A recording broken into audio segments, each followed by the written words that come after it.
Jean-Henri Pestalozzi nasceu em 1746 em Zurich, na Suíça. Bastante influenciado pelas ideias de Rousseau, Pestalozzi escreverá um artigo no ano de sua morte, em 1826, que reconhece em Rousseau o centro do movimento em torno de uma outra visão da educação. Defende Rousseau das más interpretações de sua obra, afirmando que ela não fora bem compreendida. Pestalozzi dedicou sua obra à compreensão das ideias de Rousseau, colocando-as em prática. Para ele, a educação deveria fazer com que as crianças tivessem acesso ao saber, de tal forma que se formassem espíritos livres, liberados pelo conhecimento. O método Pestalozzi trabalha com grandes eixos: educação intelectual, física, profissional e moral. Ele cria um instituto de pesquisas e uma escola especializada em educação de crianças com deficiências e órfãs. Lá, técnicas são aplicadas, aperfeiçoadas, experimentadas, constituindo-se num verdadeiro laboratório pedagógico. Democratizou a educação, proclamando ser o direito absoluto de toda criança ter plenamente desenvolvidos os poderes dados por Deus.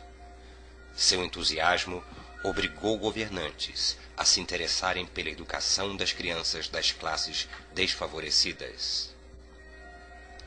O método Pestalozzi trabalha com alguns princípios básicos. Toda aprendizagem passa pelos sentidos. É necessário reforçar a aprendizagem através de exercícios. Os progressos do aluno devem ser acompanhados passo a passo.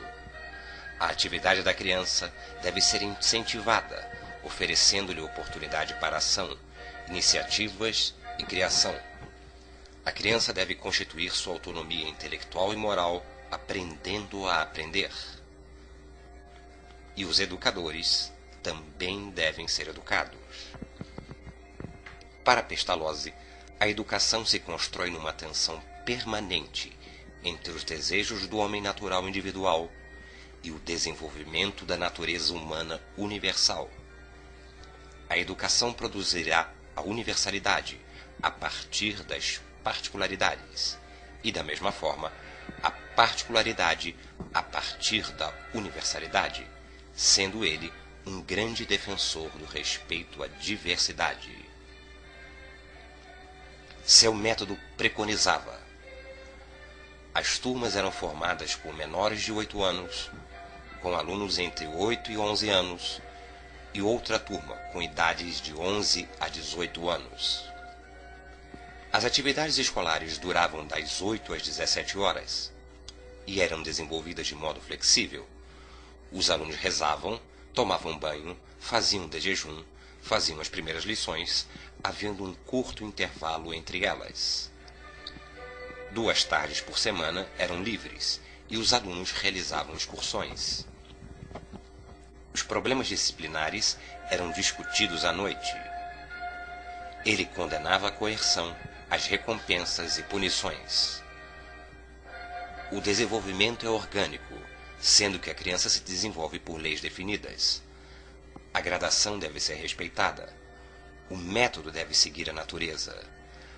A impressão sensorial é fundamental e os sentidos devem estar em contato direto com os objetos.